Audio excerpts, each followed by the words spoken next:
الحمد لله رب العالمين والصلاة والسلام على سيد المرسلين محمد وعلى آله وصحبه أجمعين أما بعد فأعوذ بالله من الشيطان الرجيم بسم الله الرحمن الرحيم إنا أعطيناك الكوثر فصل لربك وانحر إن شانئك هو الأبتر يا رب صل وسلم دائما أبدا على حبيبك خير الخلق كلهم هو الحبيب الذي ترجى شفاعته على الصراط إذا ما زلت القدم وصاحباك لا أنساهما أبدا مني السلام عليكم ما جرى القلم.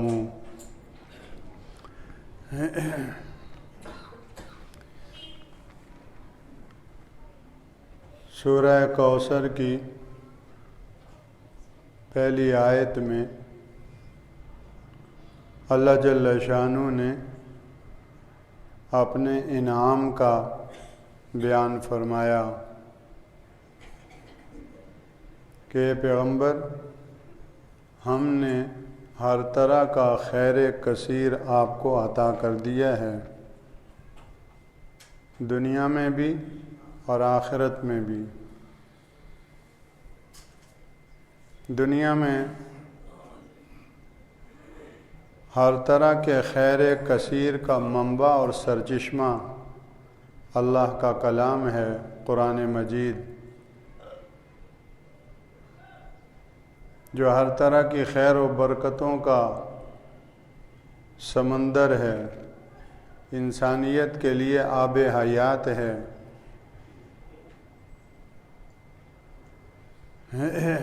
تبیانا لکل شیء،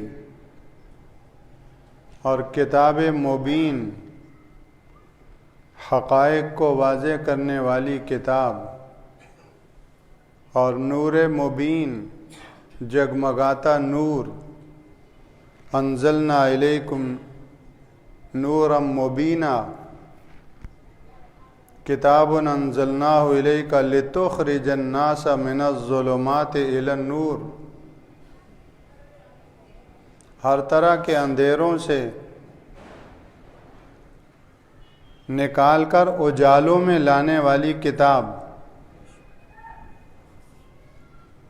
نیتوں کے اندھیرے، جذبوں کے اندھیرے،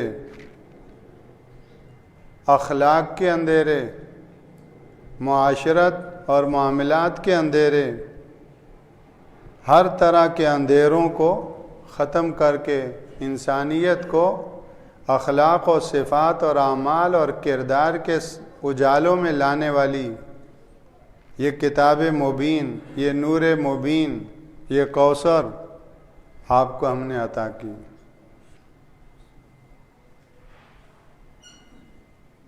آپ کو زمین کے اوپر اللہ کی حجت بنا دیا گیا ہے، اور اب حق ہدایت کا مینارہ نور آپ کی ذات پاک ہے۔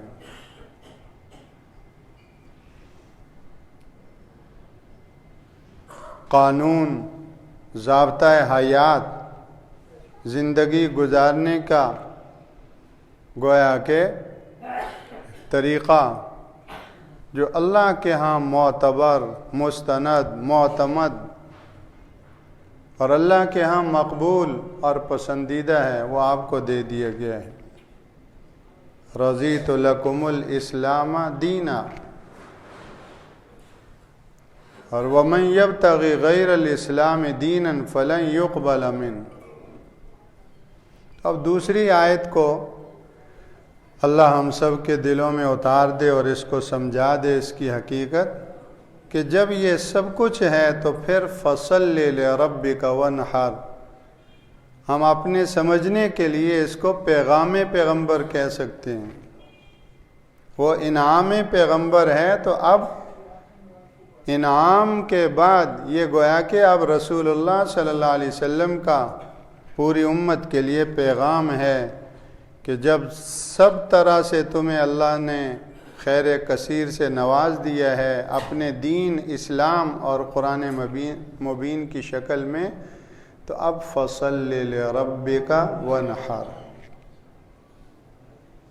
اپنے رب کے لیے نماز پڑھیے اور قربانی کیجیے۔ دو چیزیں ہیں، صلی اور وانحر، اور دونوں کے بیچوں بیچ لربک، یہ ہو وہ ہو، دونوں میں مقصود وہ کیا ہے؟ لربک۔ صلی نماز پڑھو، لربک اپنے رب کے لیے۔ تو ایک تو یہ کہ نماز پر آؤ، اور دوسرا یہ کہ نماز پر آنا اور کسی غرض کے لیے نہ ہو بلکہ لربک اپنے رب کے لیے ہو۔ حدیث پاک میں آتا ہے المصلی یناجی ربہ، صحیح بخاری کی حدیث ہے کہ نماز پڑھنے والا اپنے رب سے سرگوشی کر رہا ہوتا ہے، مناجات کر رہا ہوتا ہے۔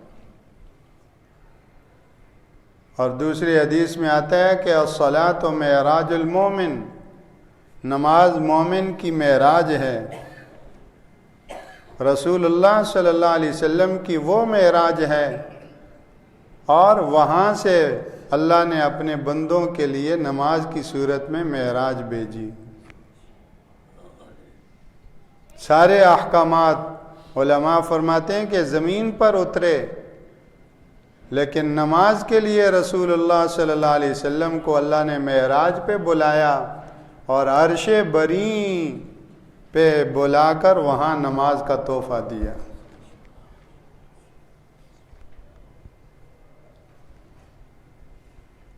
نماز کے لیے رسول اللہ صلی اللہ علیہ وسلم بلائے گئے اور آپ کو انتہائی قرب کے مقامات پر پہنچایا گیا اور وہاں آپ کو نماز دی گئی۔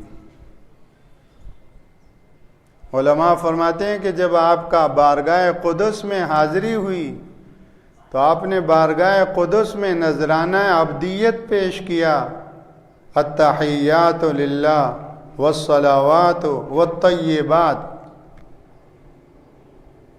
التحیات للہ والصلوات والطیبات، یہ تین الفاظ ہیں، اور تینوں لفظوں کے اندر پوری زندگی کو سمو دیا گیا ہے۔ میں اللہ کے ساتھ کیا معاہدے کرتا ہوں، اور میں اللہ کے ساتھ کیا باتیں کرتا ہوں، اور میں اللہ کے حضور کیا طے کرتا ہوں، یہ نماز کے اندر سب کچھ ہے۔ بس یہ کہ اس کا دھیان کہ میں نے کہا کیا اور کر کیا رہا ہوں، اس کا دھیان رکھنا۔ تو ہم روزانہ کیا کہتے ہیں؟ التحیات للہ۔ تحیات کا تعلق زبان سے ہے۔ التحیات، یہ سب سے پہلے زبان کو ذکر کیا، پورے جسم میں، پورے جسم اور پورے وجود میں سب سے پہلی چیز جس کو اللہ کا بنایا جا رہا ہے، آغاز کس سے ہوا؟ زبان سے۔ زبان التحیات للہ، زبان کس کے لیے ہوگی؟ اللہ کے لیے۔ یہ وہ بولے گی جس سے اللہ راضی اور خوش ہوگا، وہ نہیں بولے گی جس سے اللہ ناراض ہوگا۔ اللہ کا بننے کے لیے سب سے پہلی کلاس ABCD، یہ سب سے پہلی کلاس زبان کو اللہ کا بناؤ۔ اہل اللہ کے ہاں جب کوئی اصلاح و تربیت کے لیے داخلہ لیتا ہے تو اس میں سبق کا آغاز یہیں سے ہوتا ہے کہ کم بولو، کم بولو، ضرورت کا بولو، سب سے پہلی پابندی ہے۔